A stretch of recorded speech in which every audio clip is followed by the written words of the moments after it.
Hello everyone, this is सुलभ Sharma from Helios coaching Himachal. आज हम आए हैं आपके पास सेकंड वीडियो लेके एसआई की सीरीज का, सब इंस्पेक्टर की सीरीज का, जिसमें हम पेपर एनालिसिस के बारे में डिस्कस करेंगे कि आपका जो एग्जाम है, आपके पास जो पेपर है उसमें कौन से सेक्शन से कितने नंबर के क्वेश्चन आते हैं जो लास्ट एग्जाम में आपके पास आए हैं, और specifically it is about your pre section. आज हम प्री सेक्शन के बारे में डिस्कस करेंगे।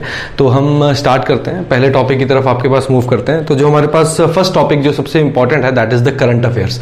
करंट अफेयर्स लास्ट जो आपके पास एग्जाम में है अप्रोक्सीमेटली 15 उसमें आपके पास जो क्वेश्चंस है वो रहते हैं, और इन 15 क्वेश्चंस के अंदर आपका जो करंट अफेयर रहता है वो नेशनल और इंटरनेशनल दोनों सेक्शंस के अंदर आपके पास डिवाइडेड रहता है। उसमें जनरली आपके पास जो क्वेश्चन है, एक इंडिसेस का टॉपिक जो है that is very very important. Indices का आपके पास जो टॉपिक है उसका बहुत इंपॉर्टेंट रहता है, प्लस अवार्ड्स एंड ऑनर्स रहते हैं, आपकी अपॉइंटमेंट्स हैं, स्पोर्ट्स की कैटेगरी के क्वेश्चन रहते हैं, आपके पास नए कोई गवर्नमेंट स्कीम्स आपके पास आई हैं, गवर्नमेंट स्कीम से रिलेटेड आपके पास जो क्वेश्चन रहते हैं, next your international organisation, space से रिलेटेड जो क्वेश्चंस है वो आपके पास बहुत इंपॉर्टेंट है। तो इस सारी चीजों को कुल मिला के आपके पास जो क्वेश्चन है वो करंट अफेयर में से किस सेक्शन में से आपके पास रहेंगे।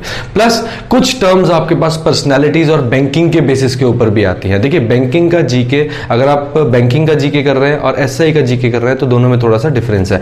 बैंकिंग के जीके में ज्यादा हम बैंक्स की तरफ जाते हैं, बट एसआई के लिए आपने ज्यादा बैंक्स की तरफ को इंक्लाइन नहीं होना है। बैंकिंग की टर्म्स पढ़नी है बट थोड़े लेवल पे, छोटे लेवल पे पढ़नी है, बट आपके पास कुछ लेवल पे आपको जो उसकी इंफॉर्मेशन है वो होना बहुत जरूरी है। जैसे रिसेंट मर्जर्स होते हैं या कोई बैंक जो है उन्होंने क्या अपनी कंडीशंस जो है उनको रिवाइज किया या जो क्या चेंज किया specifically related to your RBI, but ज्यादा बैंकिंग की तरफ को आपने इंक्लाइंड जो है वो नहीं होना।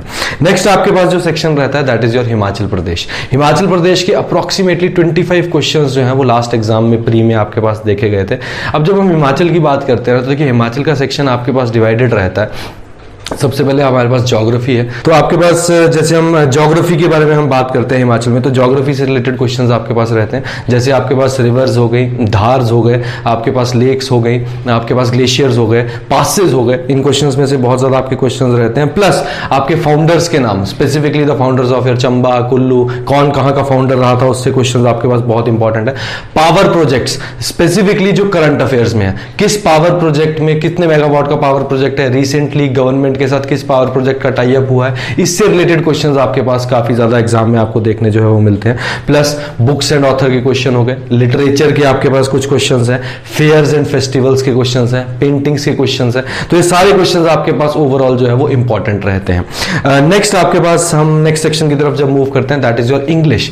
इंग्लिश अप्रोक्सीमेटली 15 क्वेश्चंस आपके पास रहेंगे, जिसमें ईडियम्स एंड फ्रीजेस जो है they are very very important, antonyms synonyms very very important. Plus आपके पास हम बात करेंगे तो प्रेपोजिशन से रिलेटेड क्वेश्चंस जो है वो आते हैं। देखिए प्रेपोजिशन एरर करेक्शन में भी आ सकती है, फिल इन द ब्लैंक्स में भी आ सकती है, एरर करेक्शन स्पॉट एरर्स में भी आ सकती है, कॉम्प्रीहेंशन के बेसिस पे भी आ सकती है। तो preposition is a very important topic. ये किसी भी एग्जाम में इंपॉर्टेंट है, बट एसआई के एग्जाम में specifically it is again a very important topic. Next हम आपके पास बात करेंगे हिंदी की। हिंदी में संधि विच्छेद और शुद्ध वर्तनी जो है that is very very important. Plus the question of समास, समास के क्वेश्चन जो है वो जनरली देखे गए हैं एग्जाम में, अच्छे स्कोरिंग क्वेश्चन होते हैं हिंदी के। और देखिए हिंदी का प्रेशर नहीं लेना, हिंदी स्टफ, हिंदी बहुत स्कोरिंग रहती है, इंग्लिश और Hindi is very scoring, but उसको बहुत स्ट्रेटेजिकली अगर उसकी तैयारी की जाए तो हिंदी इंग्लिश बहुत स्कोरिंग है, तो उसका हुआ नहीं दिमाग पे लेना, वो बहुत इजीली आप क्लियर जो है वो कर सकते हैं।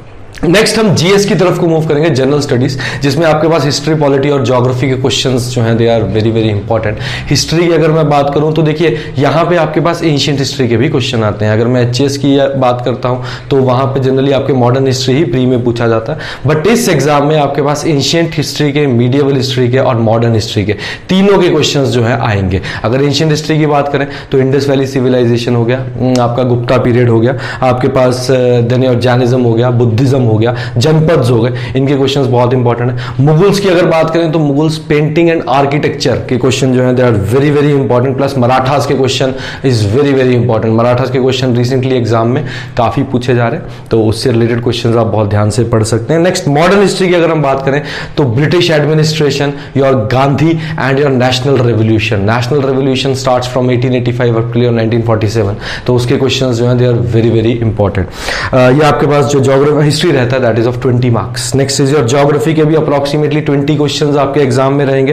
देखिए इसमें फिजिकल ज्योग्राफी के जब हम क्वेश्चंस की बात करें तो climatology is a very important topic, climatology के क्वेश्चंस आते हैं। क्लाइमेटोलॉजी के साथ ओशनोग्राफी के भी कुछ क्वेश्चंस आपके एग्जाम में देखे जा सकते हैं। ओशनोग्राफी के साथ लैंड फॉर्म्स का एंड ओशन करंट्स के, इनके questions they are very very important, तो इसको थोड़ा ध्यान से हम टॉपिक को कवर करेंगे। Next is your human geography. देखो ह्यूमन ज्योग्राफी में 2-3 क्वेश्चंस आर वेरी इंपॉर्टेंट। पहला जनरली और माइग्रेशंस एंड सेटलमेंट्स। सेटलमेंट्स मतलब कौन सी ट्राइब कहाँ पे रहती है, कौन सी ट्राइब, जैसे अगर सपोज करो हम एग्जांपल ले लेते हैं आपके पास न्यूजीलैंड की, तो न्यूजीलैंड में जैसे माओरी ट्राइब है, तो ये क्वेश्चन आपके पास पेपर में पूछा जा सकता है। साउथ अफ्रीका में बुशमैन है, तो ऐसे ऐसे क्वेश्चंस आपके पास पेपर में जो है वो पूछे जाएंगे। Plus your environment. एनवायरमेंट में generally your conference of parties and your treaties is the most important section. वहां से 2 या 3 क्वेश्चंस आपको देखने को मिल जाएंगे, तो वैसे क्वेश्चंस रिसेंटली एग्जाम में आए भी हैं, तो वो आप ध्यान से देख सकते हैं।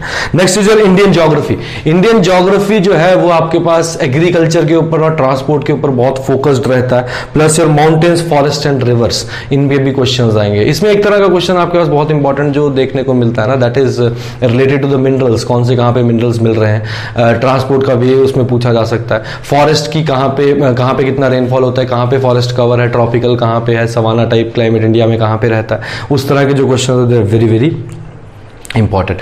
Next is your polity. Polity के भी अप्रोक्सीमेटली आपके 20 क्वेश्चंस जो हैं वो एग्जाम में देखने को हमें जो है वो मिलते हैं, जिसमें आपके पास कॉन्स्टिट्यूएंट असेंबली और गवर्नमेंट ऑफ इंडिया एक्ट से क्वेश्चंस जो हैं वो स्टार्टिंग में आपके पास एग्जाम में जो वो आएंगे।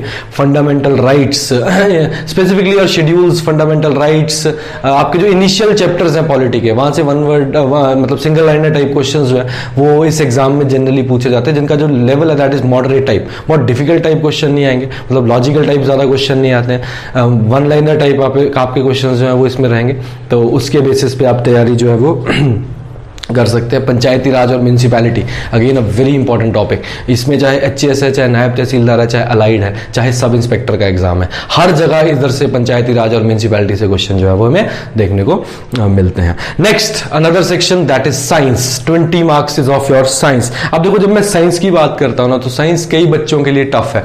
कई बच्चों के लिए टफ क्यों है? क्योंकि साइंस एक ऐसा सेक्शन है जिस सेक्शन के अंदर जो आर्ट्स स्टूडेंट होंगे वो थोड़े से वीक रहते हैं, और बट जो साइंस के स्टूडेंट्स होते हैं वो आर्ट्स सब्जेक्ट्स में थोड़े वीक रहते हैं। तो साइंस एक ओवरऑल ऐसा है, बड़ा ट्रिकी सा टॉपिक है। अगर नंबर आने हैं तो इसमें बहुत ज्यादा भी आ सकते हैं, नहीं आने हैं तो बहुत कम भी आ सकते हैं। Major focus should be on biology. Biology के ऊपर काफी ज्यादा आपके पास जो है फोकस इसमें रहता है। ये सेल्स के रिलेटेड, रेस्पिरेशन से रिलेटेड, विटामिन से रिलेटेड, डिजीज से रिलेटेड, न्यूट्रिएंट्स, हार्मोन्स, इनसे जो सिंगल लाइनर क्वेश्चंस जितने भी बेसिक साइंस के बन सकते हैं up to your 10th class, that is very very important. Physics से क्वेश्चंस बहुत इंपॉर्टेंट बन सकते हैं, specifically the questions from your optics. Optics से क्वेश्चन देखने को इसमें मिलेंगे। Plus your radiations, SI unit से क्वेश्चन इसमें आपको देखने को मिल सकते हैं। 20 मार्क्स का ये रहता है ओवरऑल, तो this is very important. Last chemistry है। Chemistry is a tricky kind of a thing, आ भी सकता है, नहीं भी आ सकता है, बट फिर भी हमें एलिमेंट्स और ओर्स के बारे में इंफॉर्मेशन होना जो है वो बहुत इंपॉर्टेंट है, क्योंकि गैसेज एक ऐसी चीज है जिसको हम ज्योग्राफी में भी साथ में रिलेट कर लेते हैं, तो इसे कई बार ज्योग्राफी में भी हम पढ़ लेंगे, तो दोनों जगह ये इंपॉर्टेंट है, तो इसे आप ध्यान से आप देख सकते हैं। Next section is your economy. Economy की जब हम बात करते हैं आपके पास, तो इकोनॉमी में आपके पास इंडेक्स टाइप ऑफ सेक्टर्स, आपके पास कैसे कैसे सेक्टर्स हैं इकोनॉमी के, कौन कौन से आपके सेक्टर्स हैं। स्टॉक एक्सचेंजेस से क्वेश्चन जो है वो बन सकते हैं।